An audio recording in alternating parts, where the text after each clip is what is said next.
সালামালাইকুম। Chronic hepatitis C virus রোগী সফলভাবে চিকিৎসা করে সম্পূর্ণরূপে নিরাময় লাভ করে সেই বিষয়টি আপনাদের সামনে উপস্থাপন করার জন্য। ক্রনিক হেপাটাইটিস বি এবং ক্রনিক হেপাটাইটিস সি ভাইরাসের সংক্রমণ আমাদের দেশে সবচেয়ে বেশি। তবে তুলনামূলকভাবে হেপাটাইটিস বি ভাইরাসের আরও বেশি। আর হেপাটাইটিস বি এবং হেপাটাইটিস সি একই রকমভাবে লিভারের ক্ষতি করে।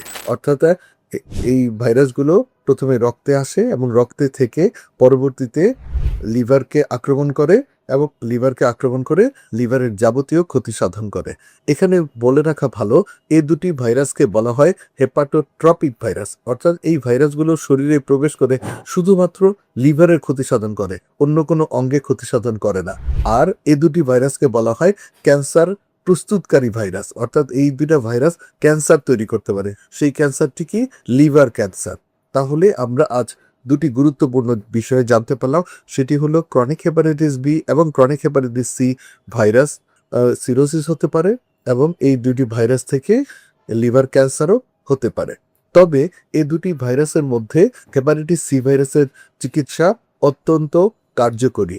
দেখা গিয়েছে বিগত ৫-৭ বছর আগে যে মুখে খাওয়ার ওষুধ বের হয়েছে, সেই ওষুধটি খেয়ে শতভাগ হেপাটাইটিস সি ভাইরাস নির্মূল করা সম্ভবপর হয়। মাত্র ৯০,০০০ টাকায় এই চিকিৎসাটি সম্পন্ন করা সম্ভবপর হয়। যেখানে দেখা যায় হেপাটাইটিস বি ভাইরাসের চিকিৎসায় দীর্ঘমেয়াদী কমপক্ষে ৯ থেকে ১০ বছর ব্যাপী নিরবচ্ছিন্নভাবে ওষুধ খেতে হয় এবং ইন্টারফেরন ইনজেকশন সহ আরও ওষুধ লাগে এবং সফলতার হার শতভাগ নয়, তার চেয়ে কিছু কম। কিন্তু হেপাটাইটিস সি ভাইরাসের ক্ষেত্রে শুধুমাত্র মুখে খাওয়ার ওষুধ খেয়ে একদম শতভাগ নিরাময় লাভ সম্ভব। তেমনি একজন সম্মানিত রোগী আমার সামনে বর্তমানে উপস্থিত হয়েছেন। তিনি উত্তরবঙ্গ থেকে এসেছেন এবং তার চিকিৎসা অত্যন্ত সাফল্যজনকভাবে আজ সম্পন্ন হলো। তিনি বিগত ১৬ই ডিসেম্বর আমার চেম্বারে এসেছিলেন। আমার এই সম্মানিত রোগী আমার কাছে এসেছিলেন এবং তিনি হেপাটাইটিস সি ভাইরাসজনিত ক্রনিক লিভার ডিজিজে আক্রান্ত ছিলেন, সাথে উচ্চ রক্তচাপ এবং ডায়াবেটিস ছিল। আমি তার পরীক্ষা-নিরীক্ষা করে আমি যেটি পেয়েছিলাম, তারতে ভাইরাসের সংক্রমণ ছিল এবং ভাইরাস সক্রিয় ছিল এবং জীবিত ছিল। আমি এই মুহূর্তে আপনাদেরকে দেখাচ্ছি। সেখানে ভাইরাস ডিটেক্টেড ছিল HCV RNA। অনেক ভাইরাস ছিল, ১৭,৭৫,৯০৬টি ভাইরাস ছিল এবং তার লিভারে সিরোসিসও ছিল। আপনারা দেখতে পাচ্ছেন, আমি দেখাচ্ছি এখানে যে কেপি এর মাত্রাটি ছিল 30 এবং কিছু চর্বিও ছিল। তো আমি তখন তাকে চিকিৎসা দিয়ে দিলাম। চিকিৎসাটি তিনি ৯০ দিনে ৯০টি ট্যাবলেট সার্থকভাবে গ্রহণ করেছেন এবং গ্রহণ করার পরে আজ তিনি আবারও এসেছেন। সেটি হলো ফেব্রুয়ারি মাসে, আজ ১২ তারিখ। তার রক্ত থেকে ভাইরাস সম্পূর্ণরূপে নির্মূল হয়ে গিয়েছে। ভাইরাস নট ডিটেক্টেড, অর্থাৎ এই মুহূর্তে তার রক্তে হেপাটাইটিস বি সি ভাইরাসের অস্তিত্ব নেই। তাহলে আমরা দেখলাম যে এই ভাইরাসটি সম্পূর্ণরূপে তার শরীর থেকে এই মুহূর্তে চলে গিয়েছে এবং এই ওষুধটি এতই শক্তিশালী যে এই ভাইরাসটি পুনরাবির্ভাব সাধারণত ঘটে না। কিন্তু হেপাটাইটিস বি ভাইরাসের চিকিৎসায় স্বল্পমেয়াদী চিকিৎসা করলে পরে ভাইরাসের পুনরাবৃত্তি বা পুনরাবির্ভাব ঘটে। কিন্তু সি ভাইরাসের ক্ষেত্রে এই চিকিৎসাটি অত্যন্ত কার্যকর, যে কারণে ভাইরাসটি আর আসে না। এখন কথা হলো, আমি এই রোগীকে কিভাবে ফলো আপ করব?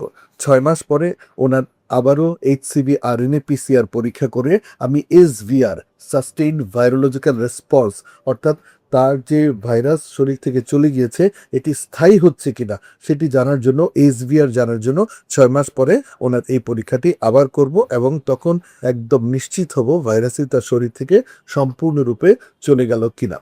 তো এভাবেই আমরা এই ধরনের রোগীকে চিকিৎসা করছি। সুপ্রিয় ভাই বোনেরা, আপনারা জানেন আমরা আধুনিক কালের বাংলাদেশি যে লিভার বিশেষজ্ঞ রয়েছে, তারা আমরা উন্নত চিকিৎসাগুলো আমরা দিয়ে যাচ্ছি। যেই চিকিৎসাগুলোর গাইডলাইন আমরা অনুসরণ করি।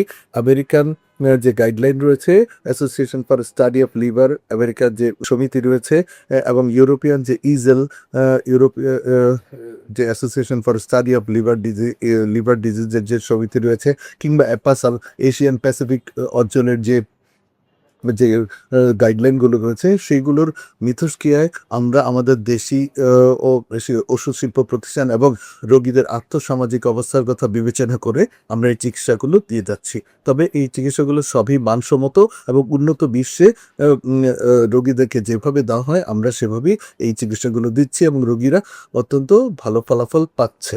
তাহলে আজ আমরা জানলাম ক্রনিক হেপাটাইটিস সি ভাইরাসের চিকিৎসা অত্যন্ত সফল এবং কার্যকরী এবং সুলভ মূল্যে চিকিৎসা করা যায় এবং চিকিৎসা শেষে রোগী দীর্ঘমেয়াদে ভালো এবং সুস্থ থাকতে পারে। সবাই ভালো থাকবেন। সবার দোয়া চেয়ে বিদায় নিচ্ছি। আল্লাহ হাফেজ।